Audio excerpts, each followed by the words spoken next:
টাকা জমিয়ে রাখা মধ্যবিত্তের জন্য সবচেয়ে বড় ফাঁদ। গ্রামীণ সমাজে একসময় যারা উচ্চ মধ্যবিত্ত বা মধ্যবিত্ত হিসেবে পরিচিত ছিলেন এবং দোর্দণ্ড প্রতাপের সঙ্গে গ্রামীণ সমাজে অবস্থান করছিলেন, তাদের অনেকেরই অবস্থা এখন খুবই করুণ। গ্রামীণ সমাজে কর্মসংস্থানের উপযুক্ত পরিবেশ নেই। কাজ পাওয়া গেলেও তার মজুরির হার খুবই কম। মধ্যবিত্ত পরিবারের স্থান ক্রমশ দখল করে নিচ্ছে একসময় দরিদ্র শ্রেণীর পরিবারগুলো, বিশেষ করে যেসব পরিবার থেকে একজন বা দুজন বিদেশে কর্মসংস্থান করেছেন। গ্রামীণ অর্থনীতি এবং সমাজ ব্যবস্থার এই রূপান্তর সমাজবিজ্ঞানীদের অনেকেই ইতিবাচক দৃষ্টিতে দেখছেন। সামগ্রিকভাবে দেশের আর্থসামাজিক অবস্থার দিকে দৃষ্টি দিলে এক ধরনের মিশ্র অবস্থা প্রত্যক্ষ করা যায়। গ্রামীণ অর্থব্যবস্থায় রূপান্তর প্রক্রিয়ার মাধ্যমে যে পরিবর্তন ঘটছে তার পেছনে মূলত কাজ করেছে দরিদ্র শ্রেণীর পরিবার থেকে বিদেশে কর্মসংস্থানের প্রবণতা। একটা সময় ছিল যখন মধ্যবিত্ত শ্রেণী মানেই ছিল প্রাতিষ্ঠানিকভাবে শিক্ষিত, নিয়মিত বেতনভোগী, একটি শারীরিক কর্মস্থলে সক্রিয় অংশগ্রহণ করে উপার্জনকারী মানুষ, যার পরিচয় সমাজে ওই কর্মস্থল বা প্রতিষ্ঠানের কাজ দিয়ে তৈরি হতো। সে শিক্ষক হতে পারতেন, ডক্টর, ইঞ্জিনিয়ার বা সরকারি কর্মকর্তা। তার অবস্থান ছিল দৃশ্যমান, সংজ্ঞায়িত, নিরাপদ। অথচ আজকের বাংলাদেশে আমরা মধ্যবিত্তের ভেতরেও একটা নতুন মধ্যবিত্ত শ্রেণীর উত্থান দেখছি। তারা অনেকাংশেই কর্মসংস্থানহীন অথবা কাজে না থেকেও ব্যস্ত, চাকরিহীন হয়েও কর্পোরেট মোহে আক্রান্ত, আবার নিজেকে উদ্যোক্তা বলে দাবি করলেও অনেকের আয়ের নিশ্চয়তা নেই। এই পরিবর্তিত শ্রেণীটি এক অদ্ভুত আত্মপরিচয়ের সংকটে ভুগছে, যা কেবল অর্থনৈতিক নয়, মনস্তাত্ত্বিক, সাংস্কৃতিক ও রাষ্ট্রনির্ভর সমাজ রূপান্তরের প্রতিচ্ছবি। আজকের বাংলাদেশে তাই মধ্যবিত্তের সংজ্ঞা আর প্রথাগত শিক্ষিত বেতনভোগী নয়। যুব সমাজ এখন উদ্যোক্তা, ফ্রিল্যান্সার বা ক্রিয়েটর বলে নিজেকে পরিচিত করছে। কিন্তু বাস্তবে এসব উপায়ে অধিকাংশের আয় সংস্থানই অনিশ্চিত হয়ে পড়েছে। এই অনিশ্চয়তার জাতাকলে পড়ে তারা মাঝামাঝি একটি পরিচয়ে জীবন কাটাচ্ছে, যা তাদেরকে না চাকরি, না স্থিতিশীলতা আর না কাঙ্ক্ষিত মর্যাদা প্রদান করছে। ফলে বাস্তবে অনেককেই আয়ের অনিশ্চয়তার ভেতরেই কেবল মধ্যবিত্ত ট্যাগ ধরে রাখার চাপ বয়ে বেড়াতে হচ্ছে। পরিচয় সংকটের জন্ম। একজন বিশ্ববিদ্যালয় পড়ুয়া তরুণ, যিনি মাস্টার্স শেষে 2 বছর ধরে ফ্রিল্যান্সিং করছেন, ঘরে বসে বিদেশি ক্লায়েন্টদের জন্য ডিজাইন করছেন, অথচ কখনো অফিস যাননি, সহকর্মীও নেই, সমাজ তাকে বেকার বলেও স্বীকার করে না। আবার স্থায়ী উপার্জন না থাকায় কর্মজীবী বলার ভাষাও খুঁজে পায় না। এরকম হাজার হাজার তরুণ তরুণী ছড়িয়ে আছে শহরে, গ্রামে, যারা হয়তো নিজে পকেট খরচ চালায়, হয়তো মাসে কিছু আয় করে, তবে কখনো চাকরির নিশ্চয়তা পায় না, সামাজিক সম্মান বা স্থিতি পায় না। তারা এক অদ্ভুত ইন বিটুইন অবস্থা তৈরি করে চলেছে, যেখানে মধ্যবিত্তের পরিচয় আর আগের মতো নির্ভরযোগ্য নয়। প্রযুক্তি ও ফাঁপা প্রতিশ্রুতির মধ্যবিত্ত।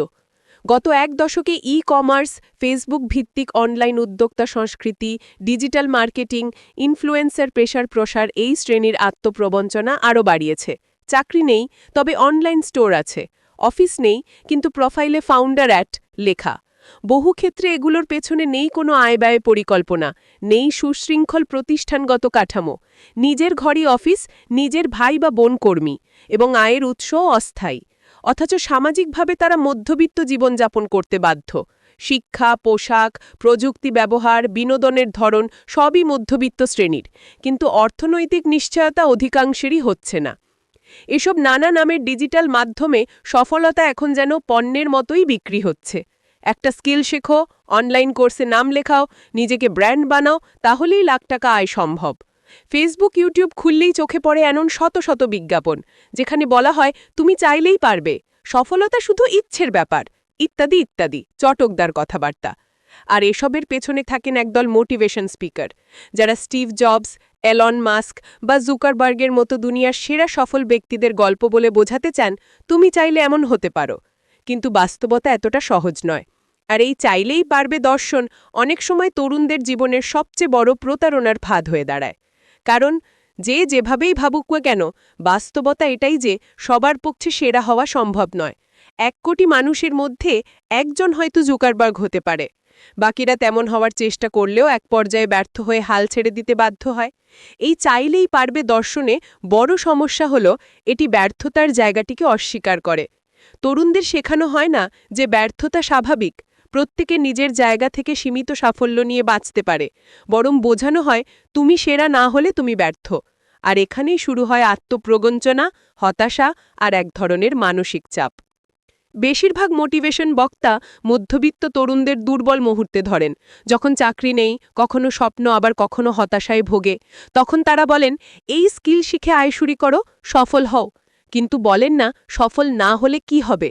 এসব উপায়ে চেষ্টায় কতজন পারছে আসলে সফল হতে, সেই অনুপাতটা কেমন, কতজন মাঝপথে হতাশ হয়ে থেমে যাচ্ছে। এগুলো নেই তাদের গল্পে, নেই বাস্তব পরিসংখ্যান, নেই ঝুঁকির দিক।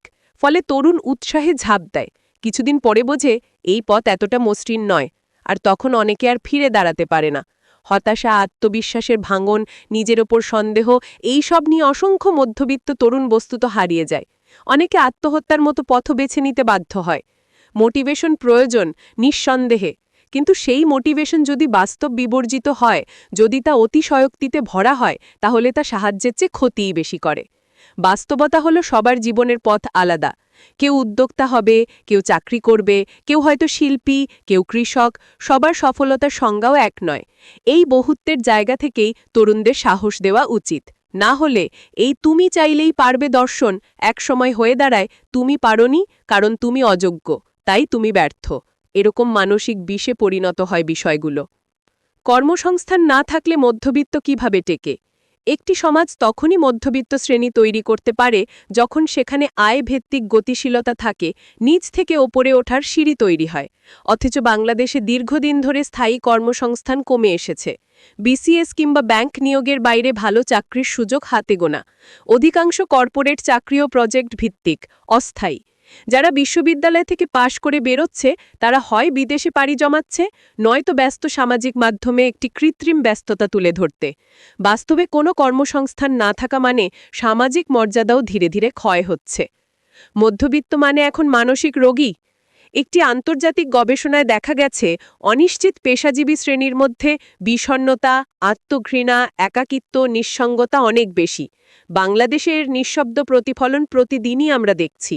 দিনে চা কফির দোকানে বড় স্বপ্ন নিয়ে কথা বলা তরুণরা রাতে নিজের ঘরে গিয়ে গভীর শূন্যতায় ভোগে। চাকরি নেই, ভবিষ্যৎ নেই, কিন্তু পরিবার সমাজের কাছে নিজেকে সফল প্রমাণ করার চ্যালেঞ্জ মোকাবিলা করে যেতে হয় প্রতিনিয়ত। ফলে বাংলাদেশের নতুন মধ্যবিত্ত শ্রেণীর একটি বড় অংশ এখন একটি অদৃশ্য কিন্তু গভীর মানসিক স্বাস্থ্য সংকটে আটকে পড়েছে। এই শ্রেণীর মানুষেরা শিক্ষিত, শহরমুখী, উচ্চাকাঙ্ক্ষী এবং সামাজিক মর্যাদার প্রতি সংবেদনশীল। কিন্তু বাস্তব জীবনে তারা চরম অনিশ্চয়তা, বেকারত্ব এবং আত্মপরিচয়ের ঘোর সংকটে নিমজ্জিত। এই আভ্যন্তরীণ টানাপোড়েন, পারিবারিক চাপ, সামাজিক তুলনা এবং নিজেকে প্রমাণ করার বেদনাদায়ক আকাঙ্ক্ষা থেকেই জন্ম নেয় একটি নীরব মানসিক রোগ, যা শুরু হয় উদ্বেগ দিয়ে, পরে তা গড়িয়ে পড়ে বিষণ্ণতা, সামাজিক বিচ্ছিন্নতা, আত্মগ্লানির মতো ভয়ানক পর্যায়ে। 2019 সালে জাতীয় মানসিক স্বাস্থ্য জরিপ NIMH অনুসারে বাংলাদেশের 18 বছরের ঊর্ধ্বে প্রতি 5 জনে একজন মানসিক সমস্যায় ভোগেন। কিন্তু এই সমস্যায় ভোগা মানুষের সিংহভাগই চিকিৎসার সুযোগ পান না। বিশেষ করে মধ্যবিত্ত শ্রেণীর মধ্যে এই সাহায্য চাওয়া আরও কম দেখা যায়, কারণ তাদের পরিচয়টাই গড়ে উঠেছে আত্মসম্মান আর সামাজিক অবস্থানের ওপর। তাই মানসিক দুর্বলতা প্রকাশ করাকে তারা অপমানজনক ভাবেন। এই শ্রেণীর তরুণরা যখন একের পর এক চাকরির পরীক্ষা দিয়ে ব্যর্থ হয়, তখন আত্মবিশ্বাসে চির ধরে। যখন বন্ধুরা বিদেশে চলে যায় বা কেউ অনলাইনে আয় শুরু করে, তখন নিজের জীবনের স্থিরবতাকে তারা ব্যর্থতা মনে করে। ফলাফল হয় একটি মানসিক সংকট, যা মধ্যবিত্তকে একা করে দেয় নিজের ভেতরেই। কেউ কাউন্সেলিং নিতে চায় না, মানসিক চিকিৎসা তো দূরের কথা। তারা নরমাল থাকার অভিনয় করে দিনের পর দিন, আর এই অভিনয়ের ভেতরেই তাদের ভিতরটা ক্ষয়ে যেতে থাকে।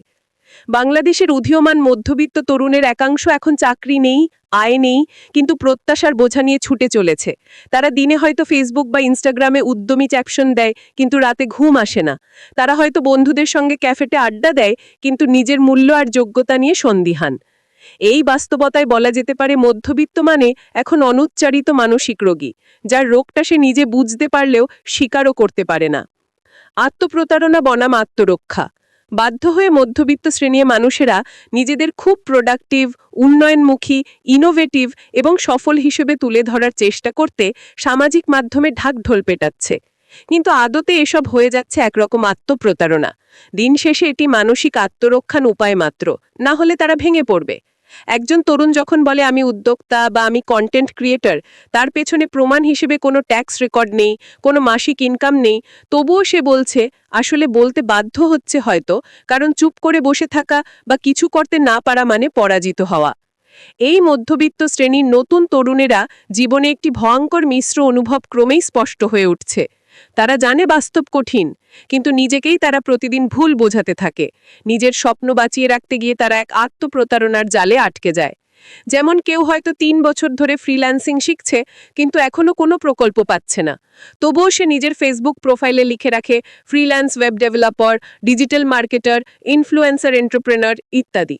কিংবা কোনো তরুণ ইউটিউবে ভিডিও দেয় নিজে কোনো ইনকাম করতে পারেনি সেখান থেকে, তবুও বলে এই পেশায় প্রচুর সম্ভাবনা। এই কথাগুলো আসলে অনেক সময় নিজের ভিতরে তৈরি হওয়ার শূন্যতাকে ঢাকতে বলা আত্মপ্রতারণার বাক্য। তবে এই প্রতারণা খুব সরল নয়, এটাকে অনেক সময় আত্মরক্ষা হিসাবে ব্যবহার করতে চেষ্টা করেন তরুণেরা।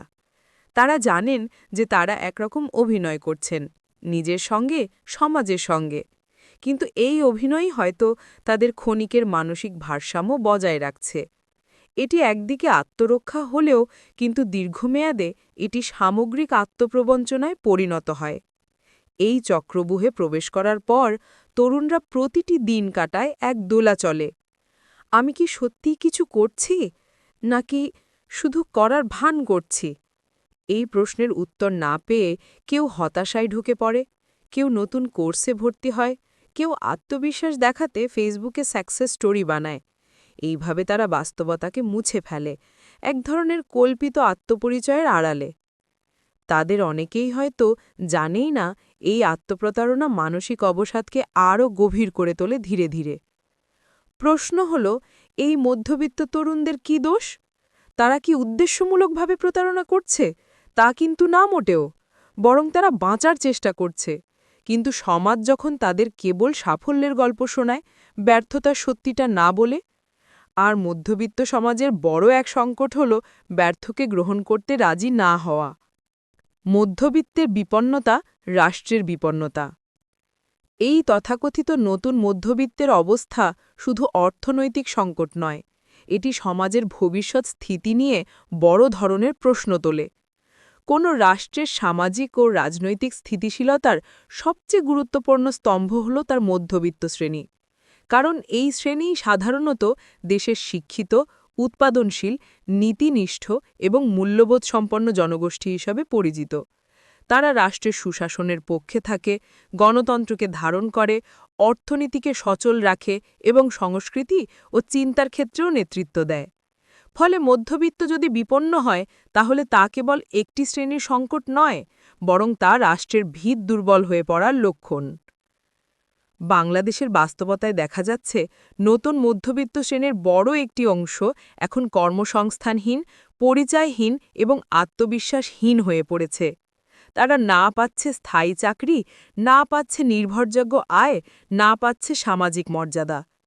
এই অবস্থায় দীর্ঘদিন থাকার ফলে তাদের মধ্যে জন্ম নিচ্ছে এক ধরনের চাপা ক্ষোভ ও হতাশা, যা একসময় ব্যক্তিগত গ্লানির সীমা পেরিয়ে রাষ্ট্রব্যবস্থার প্রতি সন্দেহ ও অবিশ্বাসের জন্ম দেয়। একজন মধ্যবিত্ত তরুণ যখন তার শিক্ষার যথাযথ ব্যবহার করতে পারে না, তখন সে হয় নিজের ভেতরে গুটিয়ে যায়, নয়তো রাষ্ট্র ও সমাজ ব্যবস্থাকে দোষ দিয়ে বিরাগভরো মুখ ফিরিয়ে নেয়। এই মুখ ফিরিয়ে নেওয়ার প্রবণতাই একসময় রূপ নেয় গভীর নাগরিক বিচ্ছিন্নতায়। তখন রাষ্ট্র আর নিজের বলে মনে হয় না, বরং এক ধরনের শত্রু মনে হতে থাকে। এই জায়গাটি অত্যন্ত বিপজ্জনক, কারণ তখন নাগরিকরা শুধু অসন্তুষ্ট নয়, তারা আর বিশ্বাসও করে না।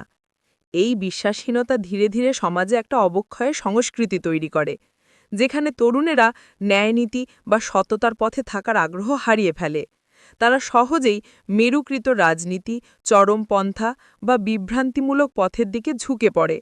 এর ফলে রাষ্ট্র তার সবচেয়ে গুরুত্বপূর্ণ সম্পদ, মানবিক, বুদ্ধিবৃত্তিক এবং নৈতিক শক্তিকে হারায়। এই কারণেই বলা যায়, মধ্যবিত্তের বিপন্নতা মানে কেবল ব্যক্তিগত স্বপ্নভঙ্গতা নয়, বরং তা একটি রাষ্ট্রের ভবিষ্যতের বিপন্নতা। রাষ্ট্রের অর্থনীতি, রাজনীতি, সংস্কৃতি সবকিছুই ক্ষতিগ্রস্ত হয় যখন তার সবচেয়ে দায়িত্ববান শ্রেণীটি নিজেকে অনিরাপদ, অপ্রয়োজনীয় ও অসহায় মনে করতে থাকে। এবার শেষ কথা। বাংলাদেশের নতুন মধ্যবিত্ত শ্রেণী এক অদৃশ্য অথচ প্রবল সংকটে বেড়েছে। তা কেবল কর্মসংস্থানের নয়, বরং আত্মপরিচয়ের। তারা সমাজে এক ধরনের প্রতিশ্রুতিশীল শ্রেণী হিসাবে বিবেচিত হলেও বাস্তবে তারা নিজেরাই জানে না তারা কোথায় দাঁড়িয়ে আছে। তাদের শিক্ষা আছে, কিন্তু কাজ নেই। স্বপ্ন আছে, কিন্তু পথ নেই। সম্মান চায়, কিন্তু বাস্তবতা বারবার অপমান করে। এই শ্রেণীর ভেতরকার অস্থিরতা এখন নিছক ব্যক্তিগত বেদনা নয়, তা হয়ে উঠছে সামষ্টিক উদ্বেগ।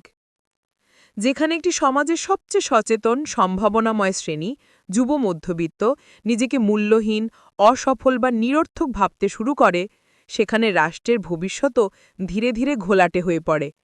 হতাশ, বিভ্রান্ত ও আত্মপ্রতারণায় নিমজ্জিত এই শ্রেণীর মানুষেরা হয়তো আজ ক্ষোভ পোষণ করছে চুপচাপ, কিন্তু আগামীকাল সেই ক্ষোভ রূপ নিতে পারে সামাজিক অস্থিরতা, আত্মঘাতী নিস্তেজতা বা সহিংস প্রতিবাদে। এই সংকটের সমাধান কোথায়? সমাধান শুধু অর্থনৈতিক অঙ্কে নেই, শুধু ডেটা দিয়ে ব্যাখ্যা করেও এই সংকট মেটানো যাবে না। দরকার একটি সহানুভূতিশীল রাষ্ট্রীয় দৃষ্টিভঙ্গি, দরকার পরিবার, সমাজ, শিক্ষা, নীতি নির্ধারকদের সম্মিলিত বোঝাপড়া, যেখানে একজন মানুষ শুধু আয় ক্ষমতা দিয়েই মূল্যায়িত হবে না, বরং তার আত্মপরিচয়, মানসিক ভারসাম্য এবং ধৈর্যকে মর্যাদা দেওয়া হবে। এই প্রজন্মকে বাঁচাতে হলে তাদের আত্মপরিচয় রক্ষার লড়াইকে রাষ্ট্রীয় অগ্রাধিকার দিতে হবে। না হলে নতুন মধ্যবিত্ত শুধু কর্মসংস্থানহীনই থাকবে না, তারা হয়ে উঠবে আত্মহীন, উদ্দেশ্যহীন, মূল্যহীন এক ক্লান্ত শ্রেণী। আর সে শ্রেণীর ক্লান্তি আসলে গোটা জাতির ক্লান্তি।